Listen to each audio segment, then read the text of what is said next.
그러므로 성령이 이르신 바와 같이 오늘 너희가 그의 음성을 듣거든 광야에서 시험하던 날에 거역하던 것 같이 너희 마음을 완고하게 하지 말라. 거기서 너희 을조가 나를 시험하여 증음하고 40년 동안 나의 행사를 보았느니라. 그러므로 내가 이 세대에 노하여 이르기를 그들이 항상 마음이 미혹되어 내 길을 알지 못하는도다 하였고, 내가 노하여 맹세한 바와 같이 그들은 내 안식에 들어오지 못하리라 하였다 하였느니라. 하나님의 말씀입니다. 하나님께 감사합니다. 오늘의 본문은 불신앙에 대한 경고의 말씀을 담고 있습니다. 이 불신앙의 내용은 저처럼 안 믿는 사람들이 교회 안에 속해 있을 때 그들에게서 불신앙의 태도가 드러나죠. 그런데 믿는 사람이랄지라도 교회 안에 있지만 불신앙적 태도를 보일 때가 있습니다. 그러므로 오늘 본문은 대상이 믿는 사람이건 믿지 않는 사람이건 그들에게 나타날 수 있는 불신앙적 태도에 대한 경고의 말씀을 주시는 겁니다. 물론 중생하여 믿는 자에게 있어서 불신앙의 태도는 그를 위한 경고의 말씀이 되고, 믿지 않는 자들의 본래 중생하지 못한 자의 불신앙의 태도는 그들이 교회에 속해 있음으로 인하여 그들이 마치 구원받은 자인 자 착각하지 않도록 하는 엄중한 기준점 또는 심판의 말씀이 됩니다. 오늘 3장 7절부터 11절까지 말씀을 읽기 전에 앞에서 우리는 3장 1절과 6절에서 이런 말씀을 보았습니다. 3장 1절 말씀을 읽어볼까요? 그러므로 함께 하늘에 부르심을 받은 거룩한 형제들아, 우리가 믿는 도리의 사도시며 대제사장이신 예수를 깊이 생각하라. 6절, 그리스도는 하나님의 집을 맡은 아들로서 그와 같이 하셨으니 우리가 소망의 확신과 자랑을 끝까지 굳게 잡고 있으면 우리는 그의 집이다.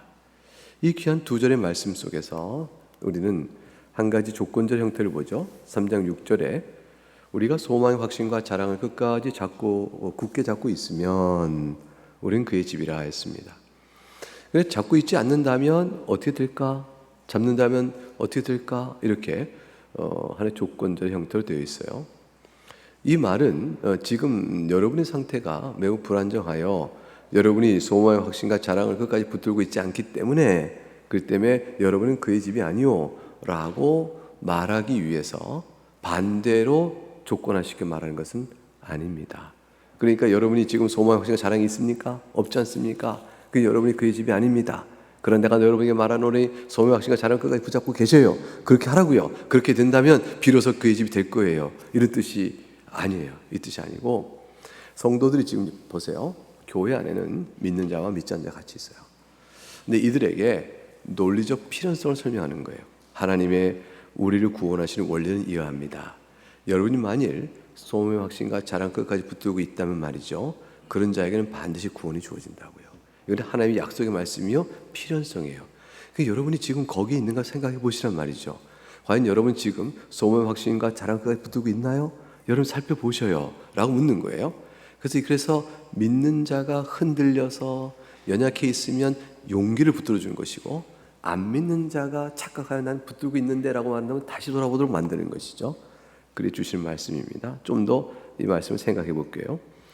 그래서 오늘 주신 그 두 가지 말씀 속에서 우리는 하나님께서 성도를 어떻게 부르시는가 라는 것에 대한 확실한 위로를 볼 수 있는데, 하나는 하나님께서 효과 있게 부르시고 거룩하게 하신 백성이라면 그것이 이제 외손신앙국에서 17장 첫 번째 1절에 나와 있는 내용이에요. 한번 읽어볼까요? 시작.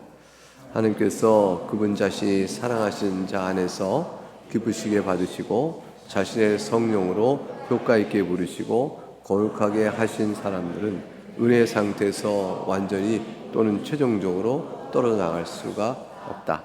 오히려 은혜의 상태 안에서 마지막까지 확실히 견뎌낼 것이며 영원히 구원을 받을 것이다. 그래서 비록 연약하더라도 교회 안에 있는 성도에게 지금 여러분이 과연 구원의 소망의 확신을 굳게 붙들고 있습니까? 자랑 굳게 붙들고 있습니까? 라고 물어보면서 자신을 돌아보게 할 때 연약한 성도가 나는 좀 신앙이 부족해서라고 하더라도 이 말씀이 위로가 되죠. 여러분, 오늘의 여러분이 주어진 말씀은 여러분이 완전히 또는 최종적으로 구원에 떠질 수 없다는 하나님의 은혜 붙드심 앞에 서 있다는 사실을 먼저 말합니다. 그러니 그 은혜 상탄에서 마지막까지 확실히 견뎌내줘요. 영원한 구원이 약속돼 있어요.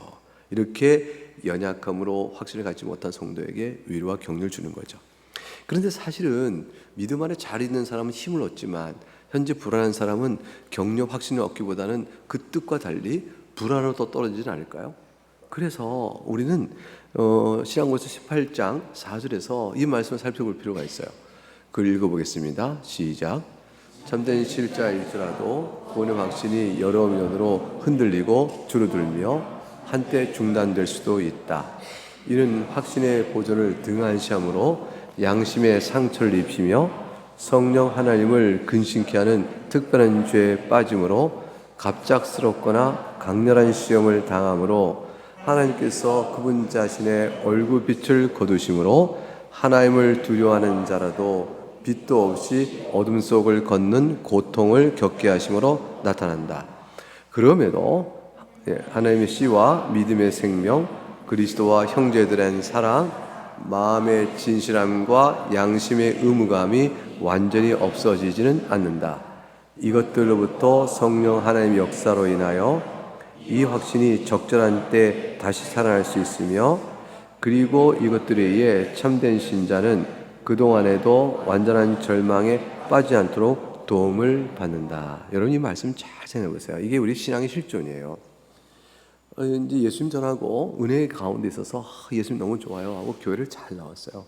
1년, 2년 지나면서 교회에서 인정도 받고 열도 하고 사랑하고 참 좋았는데, 이분이 어느 날 갑자기 툭 낙심이 돼가지고 신앙생활이 조금씩 재미없어지고, 기도도 그렇고 말씀도 눈으로만 들어올 뿐 마음에 맺혀지지는 것도 없고, 설교도 귀에 들렸다 그냥 흘러가는 것 같고, 신앙의 즐거움과 기쁨은 어디 갔나 싶게끔 내 마음이 이렇게 들 때가 있어요.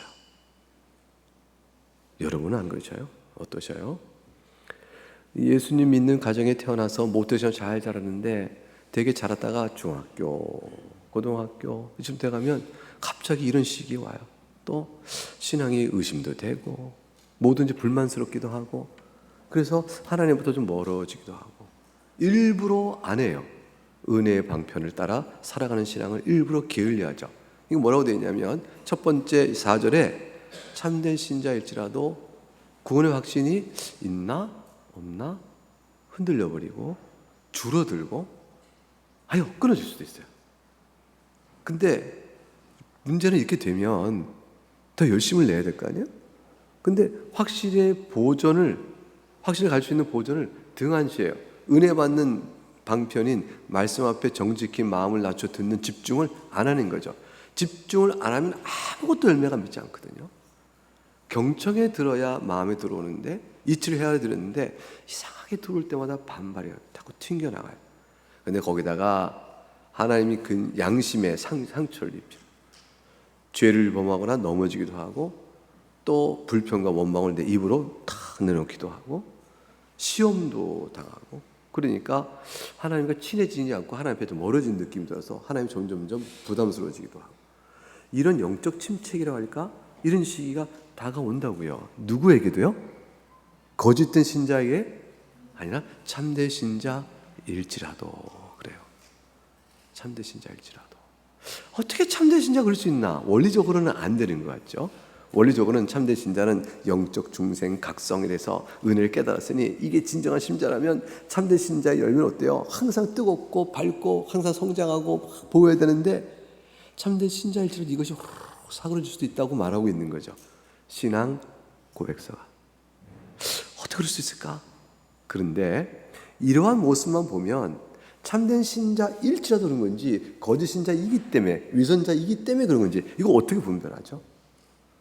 그러니까 위선자이기 때문에 구원의 확신이 흔들리고 줄어들고 마침내 그런 자는 중단된다. 이런 자는 확신의 보존을 할 수가 없고 등한시하고 스스로 양심의 상처를 입히며 성령 하나님을 근식한 특별한 죄에 빠짐으로 자기 자신이 얼마나 하나님 앞에서 원래 위선자인가 드러난다. 이렇게 되면 말이 맞네 이렇게 할 것 같은데 참된 신자일지라도 돼 있단 말이에요. 이거는 굉장히 중요한 신앙 실존을 지적하는 거예요. 근데 뭐라 했냐면 그럼 어떻게 구별하냐는 거죠. 겉보기엔 비슷해 보이는데 근데 참된 신자일지라도냐 그 위선된 신자이기 때문에냐 이 차이는 구별한 그 다음에 나오는 거죠. 그 다음에 뭐냐면 그럼에도 지워지지 않는 게 있어요. 그럼에도 믿음의 하나님의 씨, 믿음의 생명, 그리스도 형제에 대한 사랑, 마음의 진실함과 양심 의무감이 완전히 말살되지 않은 거예요. 내 마음에 남아있는 거예요. 내 마음에 남아있어요. 하나님 하면 하나님 저는 하나님 계시긴 모르겠어요 하면서도 하나님 그리고 교회를 다니기 싫어요 하면서도 교회를 보면 눈물이 둥 나게 돼. 그렇게 교회를 내가 등한시하고 1년, 2년, 3년, 5년, 10년 떠나 있다가도 어느 날 예배당 십자가 앞에 마음이 쿵 해요. 그러다가 어느 날 교회 들어오면 예배당에서 막 눈물이 터져나. 하나님 저 다시 돌아온 것 같아요. 이런 은혜 때가 왜 오냐 말이에요. 까닭없이 예배당에 오랜만에 나왔을 때 오는 눈물과 탄식과 회개와 감사, 이런 모든 것들이 갑자기 밀려오는 게 있어요. 왜 그러냐면 그동안 세월 속에 도무지 신앙을 버린 사람 같은데 그게 뭐냐면 생명의 씨가 없어진 게 아니기 때문에 그런 거예요. 맺혀 있는 거죠. 다만 꽃피고 자라다가 잠시 동안 머물러 있는 것뿐이란 말이에요. 양심의 의무감, 마음의 진실, 이게 안 믿는 자처럼 애초부터 구원받지 못한 저 아예 말살되거나 아예 없는 자가 아니고 난 분명히 새겨진 자거든요. 그래서 때가 되어지면, 적절한 때가 되면 다시 팍 피어오르는 거예요. 절대로 참된 신자는 그동안에도 완전한 절망에 빠지지 않도록 하나님께 붙들어 주셔서 아니야 싫어 몰라 왜 이런지 몰라 난 정말 안 하고 싶다고 막 이러다가도 하다가도 그 절대 지워지지 않는 움직임이 마음속에 있어요. 그래서 난 예수 믿는 사람, 하나님께 속한 사람이라는 것을 부인 못해요. 그래서 이 말을 못하는 거죠. 하나님 미워요? 하나님 싫어요? 나 하나님 안 믿을 거예요? 라는 말을 막 내뱉어서 홧김에 해다가 얼른 주워담아요. 그걸 끝까지 그렇게 우기면 못해. 그래서 예수님이 싫어요, 예수님 안 믿어도 구원 받아요 이런 말까지는 못하는 거예요. 내가 지금 흔들고 있다 할지라도 어느 한계선을 갖고 이 안에 있어요. 그래서 주에서 예수님 욕하는 사람 보거나 교회 욕하는 사람 보면 저것들이 뭐 알지 못하면서 이런 생각이 들기도 하고 이런 생각이 드는 남은 흔적들이 여러 가지 모습에서 있어요. 이게 하나님께 절대 버리지 않는 거예요. 그래서 연약한 교회 안에서는 연약한 성도들 가운데 혹 이러한 상황에 있는 사람이라도 이것은 하나님 버리신 자가 아니요 여전히 살아있는 자고 이런 자들 향하여 어떻게 빨리 나와야겠죠? 이런 사람 오래 있으면 좋을 게 뭐가 있어요? 빨리 나올 수 있도록 하기 위해서 성경 그러는 거죠. 너희 자신을 돌아보라. 제발 좀 돌아봐. 하고 이렇게 권면을 하는 거죠. 권면하는 거예요. 근데 이 권면이 교회 안에 또 다른 무리가 있어요. 교회 안에 보게 되는 또 다른 무리는 뭐냐면 중생하지 못한 사람들이죠. 이런 사람들은 아예 심판을 받아 그가 구원에 합당한 자가 아니라는 사실을 보여주는 기준점으로 이게 제시되는 거예요. 그래서 오늘 본문은 히브리서는 이 히브리서가 쓰고 있는 이 회중들 사이에 이런 사람들이 막 섞여 있기 때문에 여기는 견고한 신자도 있고 또 연약한 성도요 흔들린 성도가 있고 또 아예 구원에 이르지 못한 성도도 섞여 있을 수 있으므로 이걸 다 보면서 이 말씀을 전해줘요. 자, 오늘 읽었던 본문은 히브리서 3장 7절부터 11절까지 말씀인데 이게요 시편 95편의 말씀을 인용한 겁니다. 시편 95편은 그 유명한 사건, 여러분 이제 무리바 또는 마사에서 물 때문에 불평했던 반역 사건을 기록하고 있어요. 이거는 출애굽기 17장, 민수기 20장에 기록된 사건인데 두 개가 별개 사건이에요. 출애굽기 17장의 사건은 광야 생활 초기, 그리고 민수기 20장에 것은 광야 생활 말기에 나오는 거예요. 자, 그러면 그 세월 속에서 처음 넘어졌던 시험을 말기에 가서 또 넘어져. 그러니까 광야 생활 40년 동안에 내가 너희들을 발 부르트지 않고 줄이지 않고 옷이 헐벗지 않게 하나님께서 보호하셔서 이끄셨으므로 저들은 광야 생활 속에 한 가지 확신을 가져야 될 분명한 신앙적 경험이 있죠. 뭐예요? 하나님께서 우리를 지켜주시 보호하신다라는 거죠. 이 광야에서 하나님이 우리를 보호하신다. 우리는 절대 버림받지 않았어. 어떻게 어느 민족이 이 많은 200만 되는 민족이 광야에서 물도 먹고 밥도 먹고 살았냐 말이에요. 거기서 아이 놓고 대를 이어 양육하고 살아왔냐고요. 이게 돼요? 광야에서? 어느 민족이 불가능해요. 오직 한 가지, 하나님의 돌보시는 은혜가 있어야만 되는 거예요. 만나 내려주셔야 되고요, 그 광야에서 반석에서 물을 내셔야 되고요, 그러한 하나님의 각별한 이적적 보호하심이 없으면, 특별 섭리에 대한 비상적 보험이 없었으면 절대 생존할 수 없는 환경이지만 거기서 살아남는 거예요. 살아남고. 그러니 그 생존에 살아온 여정은 자신들이 뭘 고백해야 돼요? 하나님께서 살아계시고 우리를 돌보신다. 그래 하나님은 굳건한 믿음이 있어야 되잖아요. 근데 광야 초기에 저들이 범했던 시험대로 광야 말기에도 그대로 똑같이 죄를 범해요.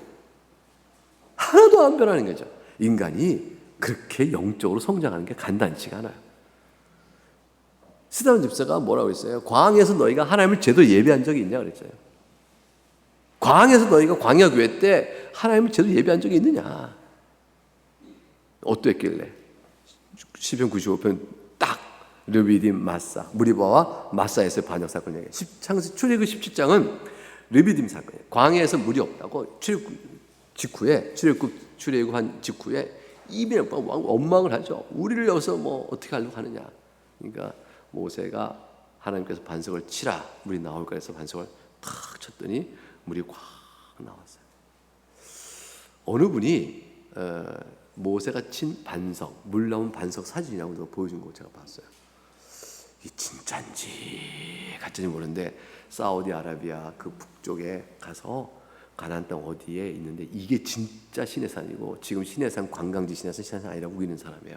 출애굽 경로에 새로운 경로를 제시하는데 학계의 동의를 다 얻거나 다수의 지지를 받고 있지 않지만 소수 의견은 그 사람 얘기도 말을 하긴 해요. 근데 그 사진이 진짜 믿거나 말거나 보니까 반석이 많은 반석이요, 가운데가 쫙 갈라져 있어요. 진짜 삼삼하게 갈라요. 삼삼하는 말이 설교적 언어인지 모르겠는데 이 큰 바위가 가운데가 쫙 갈라져 있어요. 갈라진 고개에서 반석 탁 치니까 큰 바위가 갈라지면서 물이 나왔다. 근데 물이 나오는데 물이 시내를 이루어야 되는 거예요. 시내를. 금송아지 불에 태워 부셔가지고 가루를 만들어 물에 뿌려 그걸 떠마실 수 있는 시내 물이 흘러야 되는 거지, 샘솟도 뽕뽕뽕 나오는 떠먹는 물이 아닌 거죠. 반석에서 생수에 그는데 물이 흘러나와야 되는 거죠. 굉장한 물이 나오는 거죠. 불가능하죠. 수온지가 어디 있다고 거기서 물이 이렇게 나와요? 근데 그렇게 하신 사건이에요. 맞사란 말은 하나님을 시험한다라는 뜻이고, 물이 바른 것은 저들이 모세와 다투었다, 이게 다투면 뜻이에요. 그러니까 맞사는 시험, 하나님을 시험하여 모세와 다툰 그것 이름이, 그래서 맞사라도 부르고 또 무리바다 이렇게 부르기도 하는 곳이죠. 그렇게 했는데 하나님께서 그들의 불신앙에 불구하고 물을 내어줘 살게 하셨어요. 그렇게 해서 광야 생활 말기쯤 갔으면 이제 물이 다시 또 없네? 똑같은 상황이 벌어진 거죠. 물이 없고 그래요. 그럼 여러분 어떻게 하시겠어요? 여러분이라면 하나님께서 광야 초기 우리 출애굽 때도 이런 일이 있었지 않냐? 반석을 내어 물을 주셨으니 우리 무엇을 두려워하겠냐? 하나님 물 주실 거야. 모세여 우리 함께 기도해 주시오. 주여 그렇게 기도할 거 아니에요? 신령하게 나그네 교회 교인들은. 그렇죠? 장로님 어떻게 하세요? 네, 그러실 거라고. 그럴 건데 이 이스라엘 때는 안 그랬어요. 이스라엘 백성이 똑같은 시험에 똑같은 불평과 원망을 내는 거죠. 그러니까 모세가 하나님께서 반석을 향해 명령하라 했는데 모세가 명령하라는 말에 더하여 반석을 탁탁 치게 됐잖아요. 모세 심정을 이해할 수 있어요? 너희가 똑같은 시험에 넘어졌을 때 하나님께서 불쌍히 여기 반석에 물을 내줘 먹게 하셨고, 지금까지 너희가 한 번도 죽지 않고 살아왔으며 지금까지 얼마나 많은 보호가 안 돼 왔으면 이제는 알아야 할 텐데 또다시 이만한 일 갖고 불평과 원망을 하며 모세가 다투고 있는 상황 속에 모세가 확 오른 거죠. 처음 겪는 일은 모르는데 그 은혜를 잊고도 그러니까. 그래서 모세가 팡팡 내가 너희 만산 속에 명화의 물을 내랴 하고 촉촉했어요. 그러니까 하나님께서 모세에게 책망하시죠. 모세와 아론은 그 일로 인해서 가나안 땅에 생전에 못 들어가도록 징계를 받아요. 가나안 땅에 못 들어가는 것은 상징적으로는 구원을 못 받는다 좀 보이지만 이들이 구원을 못 받는 뜻이 아니고 이 땅에서 누릴 수 있는 그 소망의 뜻을 눈으로 보고 경험하지 못하도록 거두어 가시는 거죠. 그러나 뭐 사실 모세 아론은 낙원 가면 좋지. 그렇잖아요. 근데 이스라엘 백성이 뒤에 가는 일에 대한 보호를 못하니까 사도 바울의 심령이겠죠.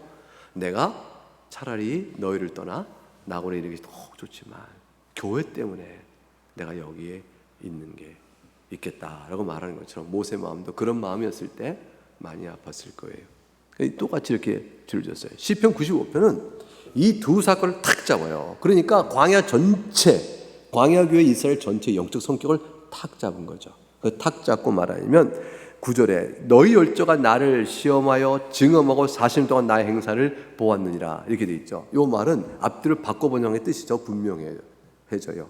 너희 열조가 40년 동안 내가 행한 일을 다 보고도 나를 시험하고 또 시험 증언했다 이렇게 되는 거예요. 보고도 해야 돼. 보고도. 그러니까 9절 말씀이 그거예요. 너희가 광야에서 시험하던 날에 나를 거역한 것처럼 너희의 마음을 완고하게 하지 마라. 40년 동안 내가 행한 일을 다 보았지 않은가. 그런데도 너희 열조는 증언하고 나를 시험했다. 그래서 내가 노하였다. 내가 그들 마음에 항상 미혹되어 내가 지시한 길을 더는 알지 못하는구나. 이런 자들에게 안식에 들어오지 못하랴 하였다는 말씀을 기억하라 했어요. 사랑하는 교회 여러분, 아까 처음에 들을 때 뭘 생각해 보십시다. 누구에게 이 말을 한 거죠? 중생한 신자이나 연약한 자에게 한 걸까요? 중생하지 못한 위선자에게 한 걸까요? 시편 95편은 이스라엘 백성 전체를 향한 교훈이기 때문에 둘 다 해당이 됩니다. 하나님의 말씀은요, 같은 말씀이 각각의 영적 처지에 따라 다 적용되어지는 거예요. 우리는 다 눈에 보이는 교회죠. 보이는 가시적교회, 언약 공동체가 있습니다. 우리가 이 교회 회원이 어떻게 되어졌어요? 어떻게 해서 회원이 되어졌죠? 다 우리가 신앙을 고백했습니다. 한번 볼까요? 웨스민스터 신앙고에서 25장 2절에 가게 되면 보이는 교회에서 이렇게 설명했어요. 읽어봅니다. 시작. 교회는 역시 복음 안에서 이전의 율법 아래서 한 민족에 한정되었던과 달리 보편적이다. 이 교회는 온 세상에서 참된 신앙을 고백하는 자들과 이들의 자녀들로 구성된다. 그리고 이 교회는 주 예수 그리스도의 왕국이며 하나님의 집이며 가족이고 일반적으로 이 교회 밖에서는 구원의 가능성이 없다. 사랑하는 교회 여러분, 보이는 교회 회원 구성은 무엇으로 이루어지죠? 이 교회는 온 세상에서 뭐를 고백하는 자? 참된 신앙을 고백하는 자와 이들의 자녀. 여러분 참된 신앙을 고백하시나요? 여러분의 신앙은 진실됐나요? 참되나요? 그러면 다 구원받아야 되겠죠. 그렇죠? 그래서 참된 신앙을 고백하는 자들인 여러분이 그 고백이 참된 신앙, 곧 참된 신앙을 잘 고백했다면 여러분 약속에 따라 구원받은 자예요. 그렇기 때문에 보이는 교회 회원들은 다 구원받은 자겠네요. 이렇게 얘기할 수 있겠죠. 그렇죠? 예, 맞아요. 원리적으로 참된 신앙이 진실되게 고백되다면 여러분은 보이는 교회에 속한 회원들은 다 구원받은 자예요. 저는 여러분들이 신앙 고백을 하고 회원으로 와 있는 동안은 개개인의 여러분의 신앙 고백을 의심하지 않습니다. 그래서 저는 여러분의 신앙 고백이 진실한 만큼 여러분 구원받은 자가 틀림없다고 믿어요. 그런데 저를 속이면 제가 속아요. 그게 뭐냐면 참된 신앙을 고백하지만 참된 신앙은 인정을 사람 앞에 받았는데 그 사람이 속으로는 거짓으로 참된 신앙임을 인정받을 만큼 말했다 치면 그럼 어떻게 돼요? 구원을 받는 사람은 아니죠. 그러니까 참된 신앙을 정말로 진실이 고백했냐가 문제인 거죠. 누가 볼 때도, 사람이 볼 때뿐 아니라 하나님 보실 때도 라는 거예요. 여러분이 죄인 된 것과 예수 그리스도 외에는 구원이 없음을 여러분 믿으십니까? 그걸 여러분 신앙 고백 갖고 계신가요? 그렇지? 희균이도 그렇게 갖고 있죠? 예, 그랬어요. 예, 입교할 때 다 그렇게 했어요. 자, 그런데 물었어요. 이게 진실한 네 믿음이냐? 하나님 보실 때 너 정말 그렇게 믿느냐? 했더니 아멘 그래요. 그러면 그거는 하나님 보실 때 그런 거잖아요. 근데 아멘 했는데 속으로는 아직은 내가 모르는데 뭐 이렇게 되고 사실은 아닌데 필요에 의해서 남들 보니 그렇게 될 것 같아서 그 정도는 돼야지라고 했었다면 그만큼 아니겠죠. 구약교회는 혈통적 아브라함이 후손이 바로 자연스럽게 교회 구성원이 되기 때문에 그 믿음의 진정성이 확인된 일이 신약교회보다는 떨어져요. 신약은 혈통이 아니에요. 믿음이에요. 믿음의 자손은 자녀들도 구성원이 되지만 이 자손들은 교회에서 계속 신앙을 배워나가야 된단 말이죠. 근본적으로. 그렇기 때문에 너희 부모가 믿기 때문에 너는 저절로 언약 백성이야, 구원 받았어, 이렇게 말 절대 안 하죠. 네가 부모로부터 신앙을 받았지만 교회 안에 양육받아 네 스스로 믿음을 고백할 때까지 널 키워낸다, 이렇게 얘기한단 말이에요. 자, 그래서 교회는 진실한 참된 신앙을 갖고 있는 보이는 교회 회원은 사실은 그것이 진정한 신앙인 것만큼 훨씬 많은 사람, 거의 대부분이 구원받은 사람이어야 됩니다. 그런데 사실은 거짓으로 고백하거나 위선제로 고백하는 사람이 있을 수 있는 만큼 연약합니다. 그리고 아예 신앙이 없이 들어와 있는 위선자도 있을 수 있어요. 겉보기에 신앙 고백도 하지 않은 채 이런 등등이 있을 수 있죠. 그래서 이런 것을 다 생각해 보면 또 신앙이 있는데 진실 고백했지만 연약한 성도가 있잖아요. 그렇기 때문에 결국은 연약한 성도에게도 경고의 말씀이 필요한 거예요. 오늘 시편 95편의 모든 말씀은 이런 자에게도 경고의 말씀이 필요한 거예요. 자, 레손시장고서 17장 성도의 견인 3절을 보게 되면 이렇게 기록되어 있습니다. 같이 읽어봅니다. 시작. 그럼에도 성도는 부패의 득세로 인해 또한 자신들을 보존하는 방편들을 등한시함으로써 중대한 죄에 빠질 수 있으며 얼마 동안 그 죄에 계속 머물 수 있다. 그리하여 이들은 하나님을 노여워하게 하며 성령을 근심케 하고 어느 정도 은혜와 위로를 방심이 상처를 입게 된다. 또한 다른 자들에게 열려 넘어지게 하며 현세에서 받는 심판을 자초한다. 이 모든 수로의 주어는 뭐죠? 성도는이에요. 성도는 세상의 성도인데 이분이 두 가지 문제가 있는 거죠. 성도가 누구나 겪는 문제, 사탄과 세상의 유혹과 시험이 있다. 두 번째는 그들 내면 안에 부패가 남아있다. 이 두 가지 성도는 이걸 갖고 사는 거예요. 지금 이걸 갖고 살아요. 우리가 그렇게 살고 있으니까 우리가 우리의 마음을, 우리의 심령을 지켜주고 단속하는 은혜의 보전, 은혜의 방편들을 등한시하는 일이 있고 더 나아가서 중대한 죄에 빠지게 돼요. 중대한 죄에 빠진 걸 보고 아니 성도가 저럴 수 있나, 성도가 아니야 라고 생각할 만한 죄에 누가 빠져요? 성도가 빠진다니까. 그러니까 중대한 죄에 빠졌다는 사실이 그 사람이 성도가 아니라는 결정적이면 단적인 증거는 아직도 아니에요. 사람은 죄 때문에 성도가 아니라고 말할 수 없고요. 회개치 않는 완고함이 성도가 아니라는 거예요. 회개치 않는 완고함이 성도가 아님을 말해주는 것이지 죄의 실수가 성도가 아닌 걸 말하는 것이 아니에요. 그래서 중대한 죄에 빠질 수 있고 그것도요, 그 죄에 계속 머물어요. 얼마 기간 동안은. 이동안 옆에 있는 성도들이 의심을 하게 되는 거죠. 계속 머무네. 빨리 나와야 되는데 왜 저럴까? 아니 얼마 동안이나 동안도 저래. 이렇게 될 수 있는데 얼마 동안은 하나님이 지켜주시는 섭리 기간 동안이에요. 그래야 이들이 하나님께 노여움을 사고 성령을 근심케 하고 은혜 위로는 다 빼앗기고 마음도 완고해지고 스스로 양심도 상처 있고 다른 사람들에게 상처도 주고 걸려 넘어지게 할 뿐더러 이 세상에서 보니까 꼭 망한 인생을 사는 거죠. 탕자처럼 사는 거죠. 주염열매도 못 얻을 만큼 망해버린 거잖아요. 그러니 탕자가 주염열매 못 먹을 만큼 망해버린 그 상태만 딱 보셔요. 그가 아버지 앞에 돌아올 사람이에요? 아버지 앞에 끊어진 자예요? 버림받은 자잖아요. 근데 돌아가는 힘이 생겨요. 돌아가는 용기가 생겨요. 돌아갈 마음이 생겨요. 벼룩도, 이건 속담이니까 할 수 있는 거죠. 벼룩도 얼굴이 있지. 낯짝이 있지. 어떻게 돌아가?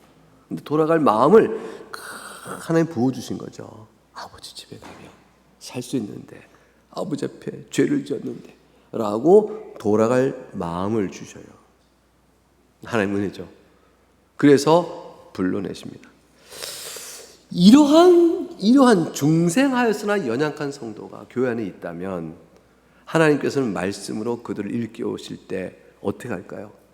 경각심을 주시고, 이렇게 망한 자의 삶이 얼마나 비참한가를 자꾸 일깨워주고, 너 정말 이렇게 살래? 라는 거죠. 그래서 돼지가 먹는 쥐염열매도 못 얻을 만큼 비참해지기 전에 너 계속 그러면 이렇게 돼. 너 계속 그러면 이렇게 돼. 이거 좋아? 이거 알려주시는 거야, 하나님께서. 그렇게 끝까지 되더라도 살리셔요. 그러나 그렇게 되도록까지 해서 내버려 두지는 않으시려고 불러내는 일은 좀 하시죠. 근데 어떤 사람은 그렇게 되기 전에 돌이켜서 하나님 은혜를 알면 되고, 어떤 사람은 거기까지 가서야 알게 되어지고, 다 똑같이 예수만이 생명인 줄 아는 은혜의 경험들을 갖는 거예요. 어떤 일은 작은 일에도 깊이 그리스도의 은혜를 깨달아 주님밖에 없어요 올 수 있고, 어떤 사람은 큰 일을 겪어야 예수님밖에 없어요 그러고 나오기도 하고 그러는 거예요. 그래서 죄에서 돌이켜 주 앞에 나오는 은혜에 대한 각성이 사람마다 좀 다르죠. 그러나 하나님께서는 그러한 사람도 있기에 거룩한 두려움으로 그들이 있게 하여 신앙생활을 새롭게 하고 인내로 믿음을 지키가며 자기 죄와 불신하고 자기를 돌이켜 주 앞에 나오도록 이끄시는 겁니다. 그래서 구원받는 사람은 결국 이게 있어요. 요즘 시작으로서 14장 2절에 가게 되면 이렇게 기록되어 있습니다. 시작. 이 믿음에 의하여 그리스도인은 성경에서 말씀하시는 하나님 그분의 권위 때문에 성경 말씀에 계시된 것은 무엇이든지 다 참되다고 믿는다.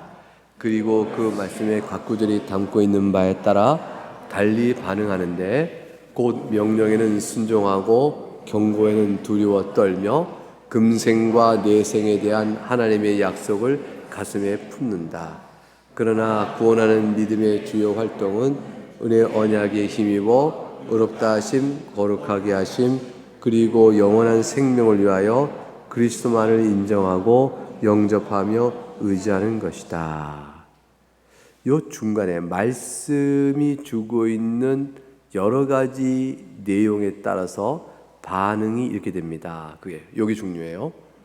어느 말씀을 읽으니까 명령이 주어져요. 이렇게 행하라. 그러면 순종을 하는 믿음의 반응. 경고의 말씀이 있어요. 이러면 네가 망하리라, 벌을 받으리라. 경고의 말씀 받으니까 이때는 두려워 떠는 마음. 그리고 금생과 내생에 주는 하나님의 약속을 굳게 믿고 살아가는 마음. 말씀이 주는 여러 가지 내용에 따라서 반응이 여러 가지로 신자에게 나타난다. 그러니까 무슨 말이냐면, 중생하였으나 연약한 자, 강한 자는 말할 것도 없고요. 연약한 자의 향한 이 경고의 말씀은, 오늘 같은 경고의 말씀은 우리에게 뭐를 기대하는 말씀이죠? 경고에는 뭐 한다고 되어 있어요? 두려워 떨며. 그러니까 이때쯤에 이 말씀을 읽으면, 히브리서 이때 이 말씀 보면, 하나님 제가 이들과 같이 이스라엘 광야 교회처럼 제가 이렇게 마음이 패역하고 하나님 앞에서 범죄하지 않는가 돌아봅니다. 이렇게 돌아와 보면 되는 거예요. 그럼 은혜 가운데 살아가는 것이죠. 그러나 중생하지 못한 자, 위선자는 이런 효과가 전혀 나타나지 않아요. 그들은 스스로 억측을 해요. 그래서 웨스민스터 18장 1절을 보게 되면 이렇게 말씀이 나와요. 자, 기록된 거 시작. 위선자들과 중생하지 못한 사람들이 하나님의 호의와 구원의 상태에 있다는 거짓된 소망과 육적인 억측으로 자신을 헛되게 설 것은, 이들의 이 소망은 소멸할 것이다. 그러나 예수님을 참되게 믿고 진심으로 사랑하여 주님 앞에서 지극히 선한 양심으로 살고자 노력하는 사람들은 이 생애에서 자신들이 은혜의 상태에 있음을 확실하게 확신할 수 있고 하나님의 영광을 소망하는 가운데 기뻐할 수 있다. 이 소망은 이들을 결코 부끄럽게 하지 않을 것이다. 그래요. 그래서 효과가 달라요. 위선자들과 중생이 못한 사람들은 착각을 해요. 착각인 줄 알면서 착각해요. 이거 아닌 줄 알면서 짐짓 주장해요. 이거예요. 진리를 몰라요. 내가 확실하게 구원을 받았어라는 걸 알 수 없는데, 중생하지 못하고 거짓된 위선자는 그런데 구원받은 거야. 나는 하나님의 사랑을 받고 있어 라고 자기가 자꾸 꾸며대요. 그리고 자기가 알아요. 이건 내가 만든 생각인데, 내 생각인데, 이건 내 생각인데, 이건 내 생각인데, 이렇게 알아요. 왜냐하면 근거가 없으니까. 내 안에 내가 말씀 비춰볼 때 내가 그 밑에 하나님을, 내가 주님을 참되게 믿나? 아닌데. 그래도 괜찮아. 교회를 내가 다니지 몇 년인데. 내 생각이죠. 주님을 참되게 믿나? 예, 나 주님 참되게 믿어. 이거 그러면 확실한 거예요. 진실로 주님을 사랑하나? 나 예수님 안 계시면 안 돼. 주님만 있는 생명이야. 이게 진심인가? 그래. 그럼 괜찮은 거예요. 그런데 주님을 사랑하지 않아요. 하지 않는데 사람들 때문에 내가 짐짓. 그래요? 그건 내가 알아요. 주님 사랑하지 않는데. 그런데도 괜찮아. 이렇게 찬양 사역도 내가 많이 했는데. 그러면 거짓된 것이죠. 위선이죠. 이렇게 되는 거예요. 그 자기 안에 얼만큼 완전하게 성숙됐냐가 아니고 진실된 거예요. 진실된가. 내가 하나님의 영광을 기뻐하나? 주님 배우기를 기뻐해? 근데 난 이 세상 너무 좋아. 하나님 나라는 사실 취미지. 이렇게 되죠. 사실 마음을 살펴볼 때 이런 게 드러나요. 그런 진실한 신자는 소망이 결코 부끄럽지 않습니다. 거짓된 소망과 육체의 억정은요, 깨지게 돼 있어요. 자기 스스로 신앙이 아닌 것을 드러내기 때문이죠. 오늘 본문에서 항상 마음이 미혹되어 내 길을 알지 못한다 이렇게 되어 있어요. 여러분 마음이 세상에 있으면 사실 이거는 흘러가는, 중심이 여기 있지 않으니까. 오늘 본문의 말씀은 결국 그런 면에서 이스라엘의 불신앙의 상태에 대한 경고의 말씀을 들어서 현재 교회에 여러 모양의 사람들에게 말할 수 있습니다. 확신을 불안하게 하거나 확신 가질 수 없게 만드는 게 아니에요. 이거는 여러분이 진실된 믿음이 있다면 반드시 구원이 약속되어 있어요. 이거는 논리적 필연성이에요. 하나님 주신 약속에 근거한 논리적 필연성이기 때문에 깨지지 않습니다. 저 예수님 믿는 게 진실해요. 그럼 여러분 정말 구원받은 사람이에요. 저 예수님을 사랑해요. 예수님 없으면 안 돼요. 여러분 구원받은 사람이에요. 근데 주님 제가 예수님 조금밖에 못 사랑해요. 그래도 사랑하느냐? 예. 그러면 인정받는 거예요.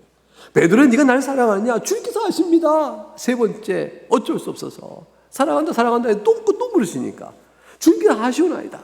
제가 주님 사랑합니다. 이렇게 말할 수밖에 없는 베드로. 그 은혜에 대한 감사로 주님 저를 사랑하셨기 때문에 제가 주님 사랑을 알아요. 그래 주님 사랑하죠 라고 말하는 베드로의 고백.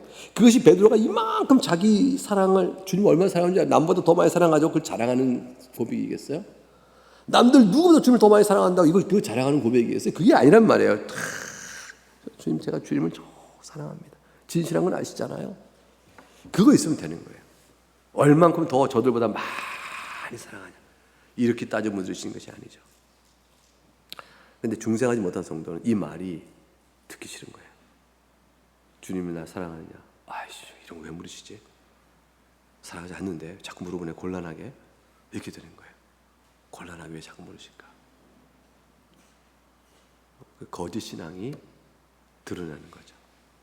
중생한 성도에게는 믿음의 인내를 가지고 비록 연약하지만 나아갈 때 그런 신앙을 지켜라. 그러면 반드시 구원 준다. 비님 저같이 작은 믿음도 그럴까요? 그렇다. 진실하면 믿음의 인내 가운데 거하라. 반드시 구원이 주어진다. 이렇게 말씀해요. 이 말씀을 하고 싶어서 오늘 본문의 말씀이 주어지고 있는 것이라. 이 말씀입니다.